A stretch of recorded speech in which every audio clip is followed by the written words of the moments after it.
এই মাহফিল আমাদেরকে রমাদানের মূল শিক্ষা জানা বুঝা এবং এর উপরে আমল করার তৌফিক দান করেন। এই ময়দানে আমরা যারা বসলাম বলার জন্য, শোনার জন্য, আল্লাহ বলেন তোমরা বলার জন্য যারা বসে গেছো তোমাদেরও লাভ, আর শোনার জন্য তোমরা যারা বসে গেছো তোমাদেরও লাভ। আলহামদুলিল্লাহ জোরে বলেন। এটা বন্ধ করে দাও, ঠান্ডা গলা ভাঙ্গা। ঠিক আছে, আমরা দুই শ্রেণীর মানুষ এখানে বসলাম। একদল ভাই বসলাম বলার জন্য, আর একদল ভাই বসলাম কিসের জন্য? শোনার জন্য। দুই পক্ষের লাভের কথা আল্লাহ কোরআনে বলে দিয়েছেন, সুবহানাল্লাহ বলে। নাম্বার ওয়ান, বক্তা যারা আল্লাহর পথে মানুষদেরকে ডাকে, ওই মানুষগুলো, ওই বক্তাগুলো আল্লাহর কাছে প্রিয় হয়ে যায়। আর একটু জোরে বলেন, কার কথা? ومن أحسن قولا ممن دعا إلى الله وعمل صالحا وقال إنني من المسلمين।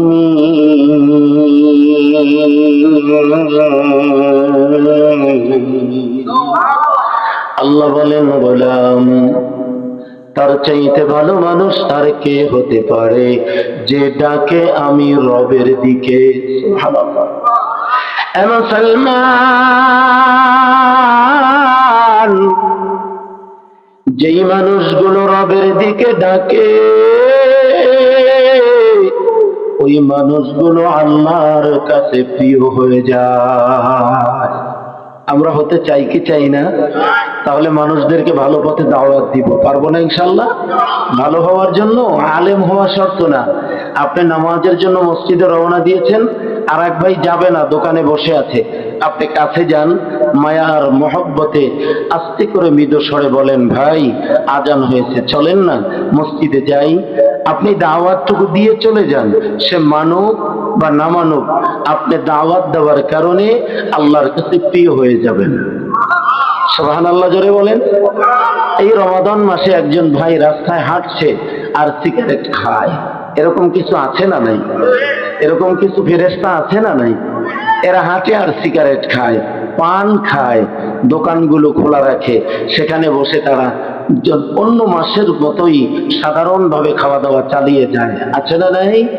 আপনি পাশে যান, ধমক নয়, কাছে গিয়ে বলেন, ভাই এটা পবিত্র মাস, এ মাসের সম্মান দিব, ও ভাই এই মাসের ইজ্জত দিব, ও ভাই এই মাসের পবিত্রতা রক্ষা করব, চলুন না আমরা রোজাদার হয়ে যাই। আপনি দাওয়াতটা দেন পৌঁছায়া, সে মানুক বা না মানুক, আপনি আল্লাহর কাছে প্রিয় হয়ে যাবেন। আর একটু জোরে বলেন। এখানে শর্ত হলো একটা, ওয়া আমিলা সালিহা। আল্লাহ বলে, ও গোলাম শুনো,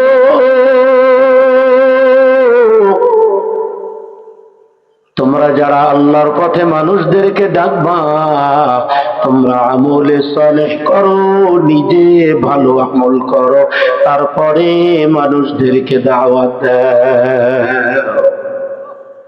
যেই মানুষগুলো নিজে ভালো হয়ে চলে না, ওই মানুষগুলো ভালো দাওয়াত দেওয়ার কোনো হক বা দাবি রাখে, কোনো অধিকার নেই। আবার বলে আল্লাহ, ওয়াকালা ইন্নানি মিনাল মুসলিমিন,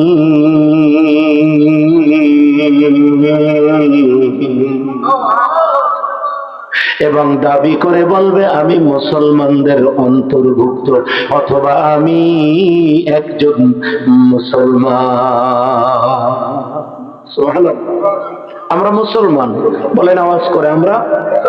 এটা তো একটা ইমানের প্রশ্ন। বলেন আমরা।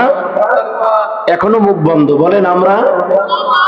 আমি হিন্দু না, আমি কাফের না, আমি মুশরিক না, আমি লাল চামড়ার গোষ্ঠীর লোক না, ওরে আমি একজন মুসলমান। আমি আবু জাহেলের লোক না, আমি মুহাম্মাদের লোক। আমার পরিচয় আমি মুসলমান, আমার ধর্ম হলো ইসলাম। আওয়াজ দিয়া বলেন খুশি না বেজার? যদি প্রশ্ন করা হয় তুমি বলো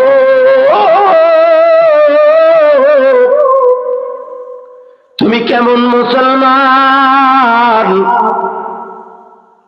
বলবেন আমি এমন মুসলমান, আমার জন্মের সাথে সাথে আজান ইকামতে বরণ করা হয়েছে, আর আমি এমন মুসলমান আমার বিদায় হয় গরম পানির গোসল আর নতুন কাপড়ের আয়োজন আর বিদায়ী জানাজার মাধ্যমে। বলেন ঠিক কিনা?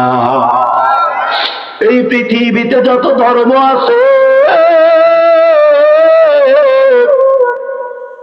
মানব রচিত যত ধর্ম আছে, কোন ধর্মের ভিতরে এই আদর্শ নাই। শুধুমাত্র ইসলাম ধর্মে এই আদর্শ দিয়েছেন কে? ও মুরাব্বি ও যুবক,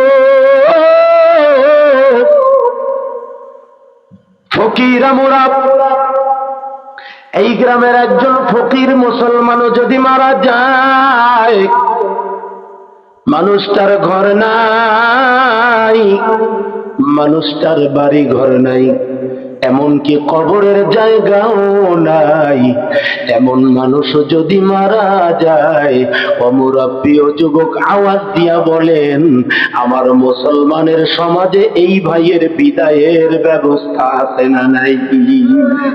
মুসলমান কেবলমাত্র কবরের জায়গা ছেড়ে দিয়ে দৃষ্টান্ত স্থাপন করেছে, আদর্শ মানুষের সামনে দেখাইতে। পৃথিবীতে অন্য কোন জাতি ধর্ম গোত্র দেখাইতে পারে নাই। দেখুন, আম্মাজান আয়েশা সিদ্দিকা রাদিয়াল্লাহু তাআলা আনহার কোলের ভিতরে আমার নবীজি মাথা দিয়ে শুয়ে আছে। তো আম্মাজান আয়েশা সিদ্দিকা বলছেন যে, ইয়া রাসূলুল্লাহ, আপনার তো ইন্তেকাল হবে। বলে, হ্যাঁ। তো আপনার ইন্তেকাল হলে আপনার কবরটা কোথায় হবে? কয়, আয়েশা, আমার কবরটা না তুমি আয়েশার ঘরের ভিতরেই হবে। আল্লাহু আকবার, জোরে বলেন। তোমার হুজরা মুবারকে হবে। ডাক দিয়া বলে, ইয়া রাসূলুল্লাহ, আপনার কবরের পাশে কার কবর হবে? কয়, আয়েশা রে, আমার কবর পাশে তোমার বাবার কবর হবে। ইয়া রাসূলুল্লাহ বলে, আল্লাহু আকবার, জোরে বলা, আমার আব্বার কবরের পাশে কার কবর? নবী বলে, আয়েশা, তোমার আব্বার কবরের পাশে তুমি আয়েশার কবর হবে। আল্লাহর হাবিব ইন্তেকাল করলেন, আম্মা জানার হুজরা মুবারকে কবর হল। সিদ্দিক আকবরের ইন্তেকাল হয়, নবীর পাশে কবর হয়ে যায়। 3 নম্বর হযরতে ওমর ফারুক রাদিয়াল্লাহু, যখন মৃত্যুর সময়টা উপনীত হয়, আম্মা জান আয়েশার কাছে তেনার আপন সন্তান হযরতে আব্দুল্লাহ ইবনে ওমরকে পাঠায়। ডাক দিয়া বলে, রে আব্দুল্লাহ, আম্মা জান আয়েশার ঘরে যাও, উম্মতের জননী আয়েশার কাছে যাও, আমি ওমরের সালাম খানা দাও, আর আমার পক্ষ থেকে দাওয়াত দাও।